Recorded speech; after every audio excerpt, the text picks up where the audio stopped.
Olá, pessoal.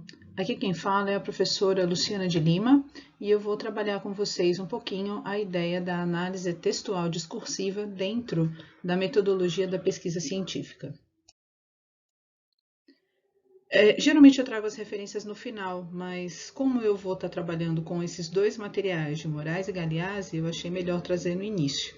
Então, para quem quiser ter acesso ao material original, é só acessar esses materiais que estão colocados aqui nas referências. O livro, Análise Textual Discursiva, e uma das produções intelectuais, publicada em periódico, em Ciência e Educação, Análise Textual Discursiva, Processo Reconstrutivo de Múltiplas Faces. Então, o que é a análise textual discursiva? É uma abordagem de análise de dados. Vai transitar entre a análise de conteúdo e a análise de discurso, então não é necessariamente uma análise de conteúdo, nem necessariamente só uma análise de discurso, mas transita entre esses dois modelos. Trabalha com uma interpretação do significado, que é atribuído pelo próprio autor, e vocês vão ver no decorrer da apresentação como é que isso acontece. E as condições de produção de um determinado texto é possível, porque você ao final vai ter que escrever um metatexto. Então, quais são as etapas da análise textual discursiva? A unitarização, a categorização, a descrição, a interpretação e a argumentação. Nós vamos ver esses 5 elementos, tanto do ponto de vista teórico quanto do ponto de vista aplicado. Na unitarização, ocorre a separação dos textos em unidades de significado. Quais são os passos? Eu preciso selecionar o corpus que eu vou utilizar, e aí o corpus é nada mais nada menos que o texto que eu tenho, que veio de uma entrevista, que veio de um questionário, que veio de uma observação. Então, eu seleciono o que é que eu realmente vou analisar. Depois que eu selecionei esse corpus, eu vou desmontar os textos que estão na minha mão. Vou codificar e definir as unidades de significado por meio de leituras e releituras desse texto, reescrever as unidades de significado para se ter clareza delas e atribuir um título para cada unidade de significado. Falando abstratamente, fica um pouco difícil de compreender, então eu trouxe um exemplo para vocês. Eu apliquei um questionário com algumas perguntas e escolhi essa pergunta para poder exemplificar aqui para vocês. Esse questionário foi aplicado com 19 sujeitos que foram codificados de A1 até A19. A pergunta é: descreva rapidamente como você utilizaria os equipamentos e recursos digitais citados anteriormente em sua prática docente como professor. Então, eu pensei essa questão de um questionário que tinha, então, elementos anteriores a essa pergunta, mas a ideia é que se descreva como a pessoa utilizaria os equipamentos e recursos digitais na prática docente como professor. Então, eu selecionei aqui o sujeito A12 para mostrar para vocês, mas lembra que eu trabalhei com 19 sujeitos, então existiram respostas do A1 até o A19. Selecionei o A12. O ensino de língua estrangeira tem que ter aulas mais dinâmicas, expositivas e dialogais. O uso de audiovisuais é muito importante para facilitar a aprendizagem. Utilizaria esses recursos para avaliações e de forma mais expositiva. Já o uso de tablets e afins utilizaria para pesquisas sobre os países hispanofalantes, para aproximar o aluno a culturas diferentes desses países, mostrar que, mesmo tendo a mesma língua oficial, há pronúncias que diferem. Vocês estão vendo que existem alguns erros de português que foram mantidos, tá certo? Então, a partir disso é que eu vou fazer o processo da unitarização acontecer. Então, primeiro, a desmontagem do texto. Então, eu peguei esse texto contínuo e retirei desse texto frases.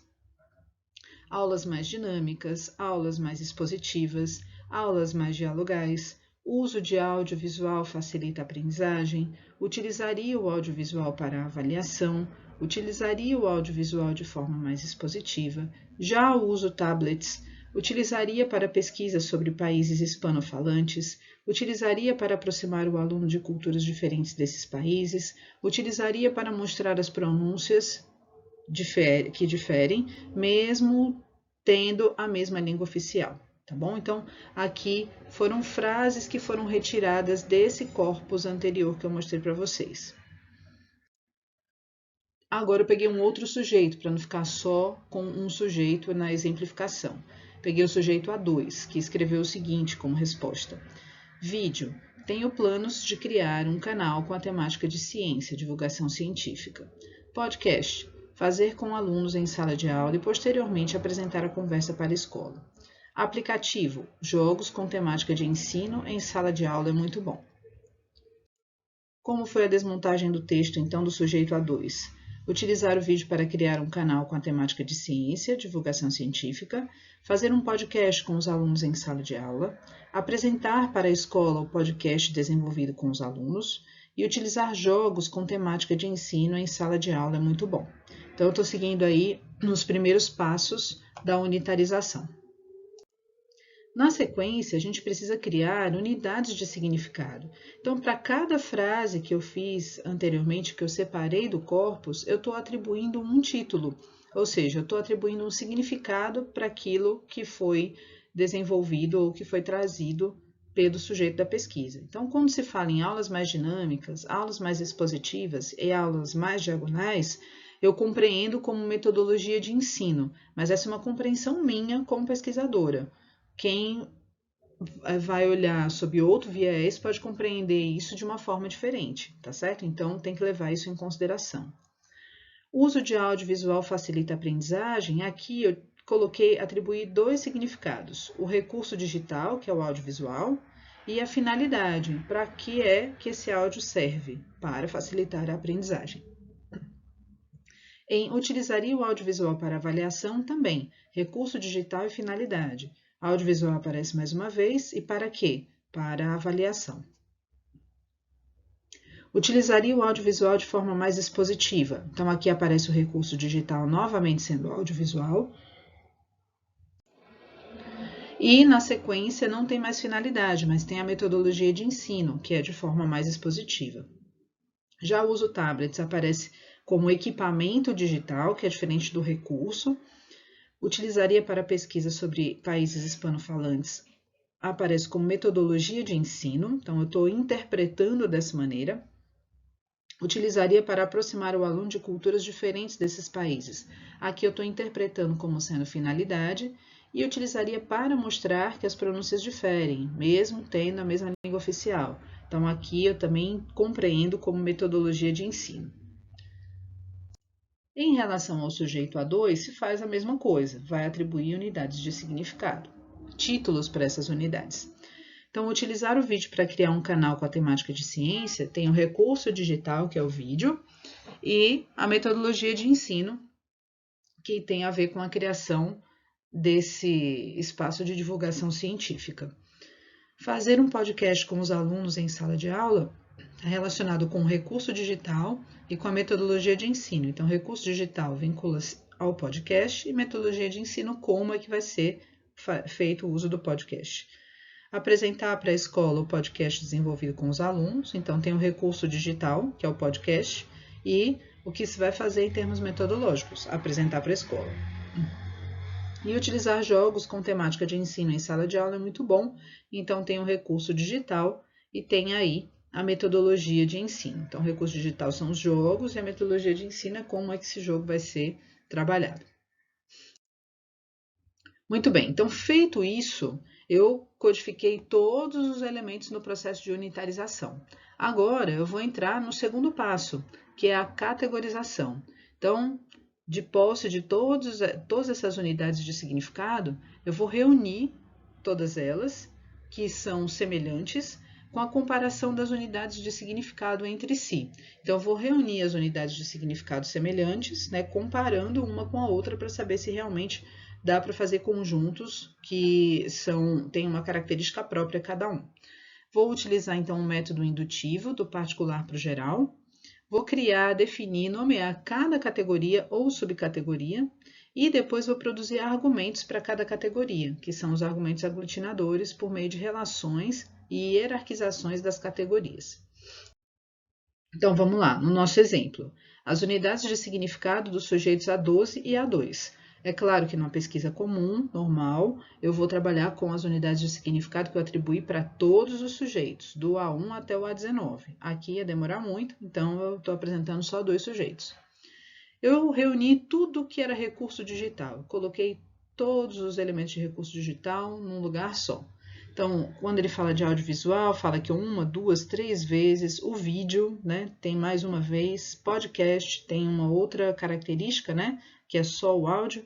Então, podcast novamente e aqui os jogos, tá certo? Então, recurso digital eu trouxe os elementos de audiovisual, de vídeo, podcast e jogos, que foi o que emergiu da escrita desses sujeitos.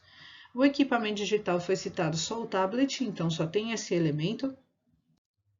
A finalidade, 3 momentos foram citados, né? O uso para facilitar a aprendizagem, o uso para a avaliação e o uso para aproximar o aluno de culturas diferentes.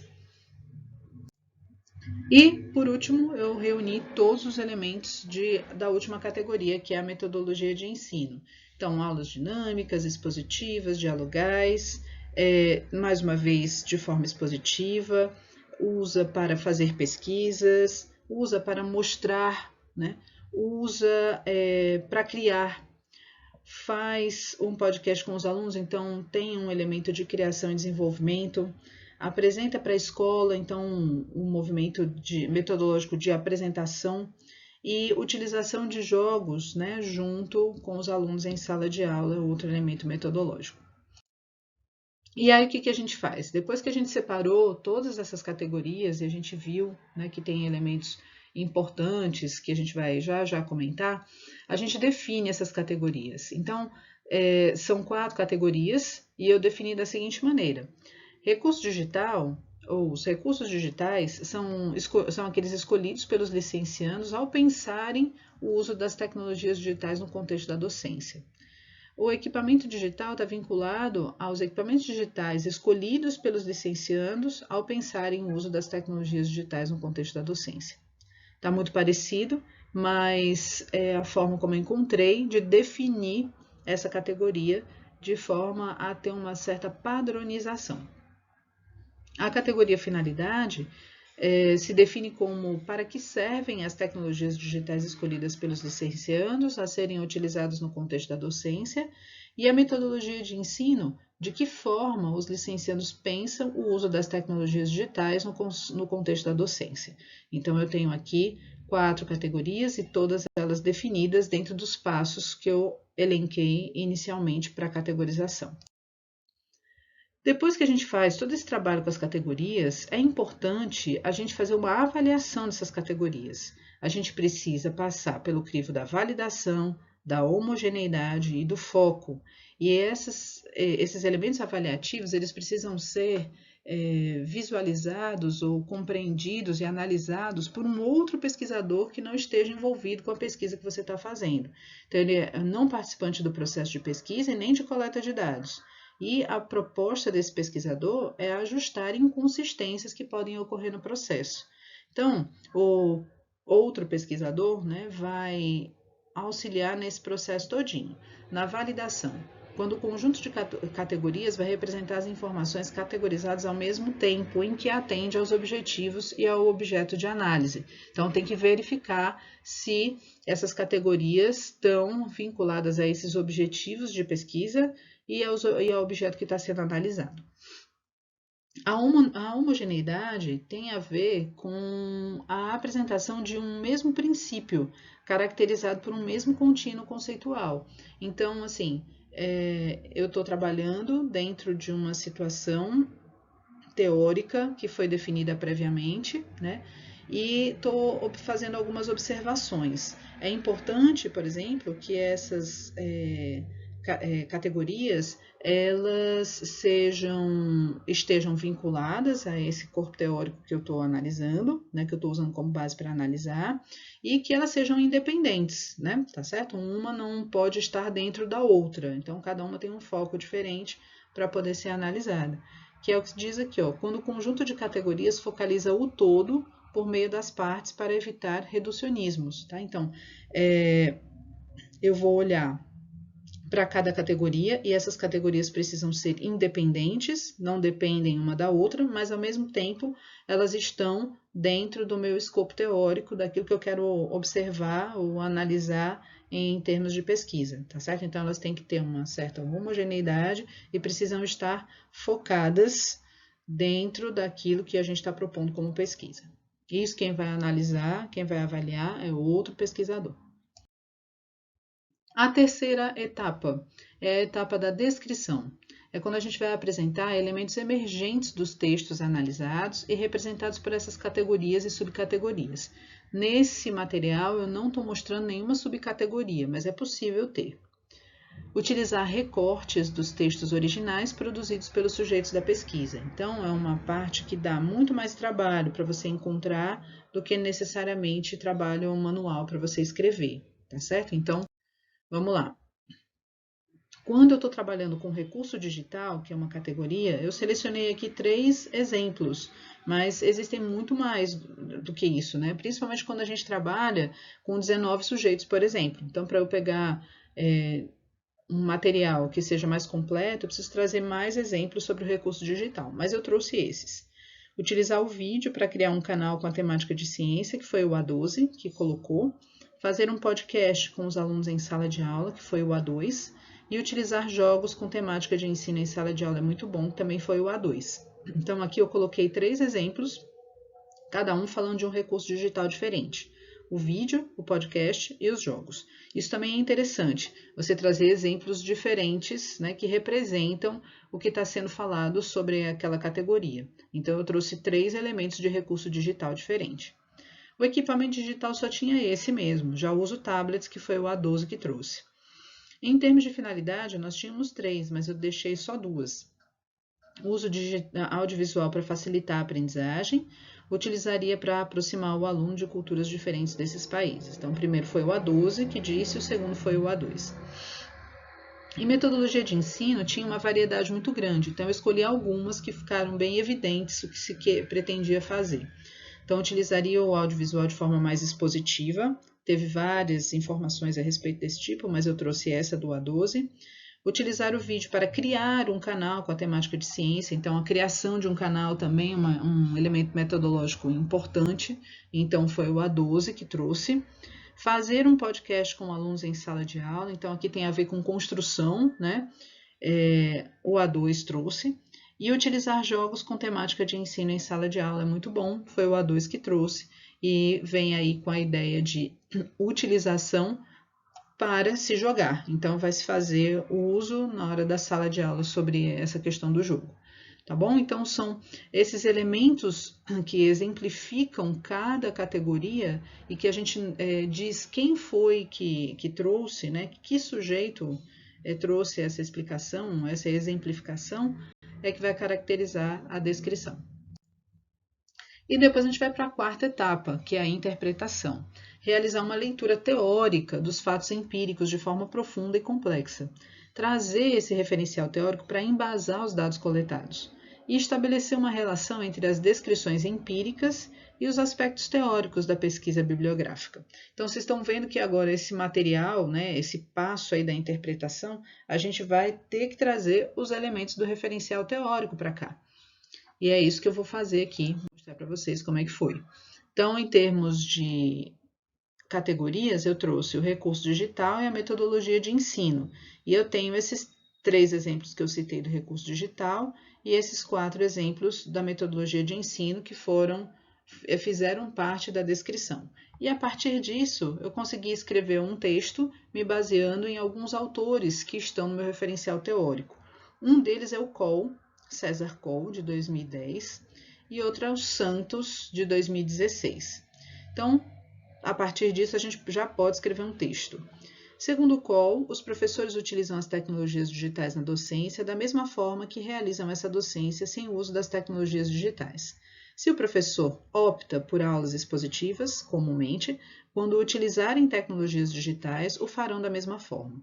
Sendo assim, a escolha de recursos digitais voltados para a apresentação de conteúdos, como o caso do audiovisual, caracteriza essa assertiva de Coll, corroborando essa perspectiva. tá certo? Então, se eles estão falando que eles vão utilizar vídeo para criar podcast e que eles vão utilizar jogos, então significa que essa relação que eles estabelecem entre a tecnologia digital e a metodologia que eles utilizam vai se manter quando eles aplicarem isso em sala de aula. Por outro lado, como ressalta Santos, a construção de conteúdos a partir de uso de recursos digitais se faz cada vez mais presente diante do incremento das metodologias ativas. O desenvolvimento de podcasts com a participação dos alunos, bem como a utilização de jogos em que os alunos atuam de forma mais dinâmica e interativa promove, segundo o autor, uma aprendizagem mais profunda, contribuindo para que a informação fique por mais tempo na estrutura cognitiva do aprendiz. Então, tem aí alguns argumentos que são utilizados, né, para trazer o referencial teórico e juntar aí com essa escrita e essas ideias que a gente coletou da análise de dados e da escrita dos sujeitos. É isso que a gente tem que fazer na interpretação. E o último, quinto passo é a argumentação. O que a gente precisa fazer? Aqui a gente vai escrever o metatexto completo, né? Apresentar afirmações teóricas emergentes do processo de análise, perceber insights ou intuições não previstos durante o processo. Os argumentos podem surgir durante todo o processo desenvolvido, então às vezes você tem insights no meio do processo, anota. Sempre que você tiver, eu percebi isso aqui, anota em algum lugar para ser o seu caderninho de insights, né? Construir um metatexto de caráter descritivo, com uma argumentação centralizadora que explica o todo a partir das relações entre os argumentos produzidos para as categorias, e realizar um fechamento de ideias que torne o texto mais claro e preciso possível. Então, é a escrita do texto propriamente dito, apesar de que na interpretação eu já trouxe alguns elementos de escrita. Ficou maior aqui porque são muitos elementos a serem inseridos na argumentação, tá bom? Então, vamos lá. Eu coloquei algumas coisas em amarelo e algumas coisas em branco. Eu vou fazer a leitura e algumas explicações no meio do caminho. Para os licenciandos sujeitos da pesquisa, os recursos mais citados dizem respeito à utilização de vídeo, ao desenvolvimento de podcast e à utilização de jogos junto aos alunos. Veja que aqui eu estou fazendo a argumentação de uma categoria, que é a categoria recursos digitais. E eu começo o texto trazendo uma visão mais geral do que foi coletado e o que se concluiu inicialmente até agora. Quando se trata de recursos audiovisuais, os alunos optam por uma ação mais centrada no professor. Este deve criar canais temáticos na internet e apresentar conteúdos de forma expositiva. Então veja que aqui é uma interpretação minha como pesquisadora. E aí eu estou trazendo o exemplo da fala ou das falas, né, dos sujeitos. Então, utilizar o vídeo para criar um canal com a temática de ciência, foi o A12. Utilizaria o audiovisual de forma mais expositiva, o A12. Então, esses elementos, eles comprovam essa compreensão que eu estou trazendo aqui de a ação estar mais centrada no professor. Quando se trata, isso em relação aos audiovisuais, né? Quando se trata de uso do podcast, a situação se inverte e o centro da ação docente se foca no aluno. Este deve criar com o professor os áudios para apresentação posterior à escola. Então, trouxe um exemplo aqui, fazer um podcast com os alunos em sala de aula, foi o A2 que trouxe. Então, o que se percebe, né, o que eu posso interpretar como pesquisadora, é que agora, quando se trata de podcast, não se tem mais a mesma visão que se tinha antes. Agora, a proposta da ação docente está focada no aluno. Quando se trata de uso de jogos, os licenciandos não especificam como realizam essa proposta docente, mas atribuem significado emocional. Utilizar jogos com temática de ensino em sala de aula é muito bom. Esse aqui foi o A2 que disse. E isso comprova essa minha assertiva anterior. Então, o que eu interpretei de estudo desses dois sujeitos, tá certo? E aí eu vou trazer o texto que eu escrevi anteriormente, né? Então, segundo o Cole, os professores utilizam as tecnologias depois da docência da mesma forma que realizam essa docência sem uso das tecnologias digitais.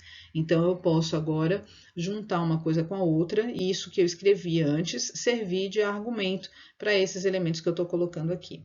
Por outro lado, como ressalta Santos, a construção de conteúdos a partir de uso dos recursos digitais se faz cada vez mais presente diante do incremento das metodologias ativas e o texto agora faz mais sentido quando conectado a esses elementos iniciais. E ainda tem uma certa conclusão que a gente tira em relação a esse elemento, que é o primeiro elemento, a primeira categoria. Nesse sentido, os licenciandos sujeitos da pesquisa encontram-se em uma fase de transição, utilizando os recursos digitais, ora centrados no professor, ora centrados no aluno, com indícios de uso de metodologias tradicionais e com metodologias mais contemporâneas, no caso, as metodologias ativas. Percebe-se com isso que os licenciandos ainda precisam se pautar naquilo que conhecem como docência, utilizam ainda os moldes construídos por mais de 12 anos de estudos com vivência tradicional. Então, essa conclusão é um texto completamente meu como pesquisadora, a partir da compreensão dos insights que eu tive em relação àquilo que emergiu da fala, da escrita dos sujeitos, aquilo que eu trouxe na interpretação com a fala e a escrita dos autores, para eu chegar a essa conclusão final em relação a essa categoria. Então, eu vou ter que escrever isso em relação a todas as categorias e, ao final, extrair uma síntese disso tudo, que ainda faz parte da argumentação. É isso, tá certo? Se vocês tiverem dúvida, podem enviar para tecnodocência.lab@gmail.com e se vocês quiserem conhecer o nosso trabalho vinculado à ideia da tecnodocência, é só acessar nosso site tecnodocência.virtual.ufc.br. Até mais!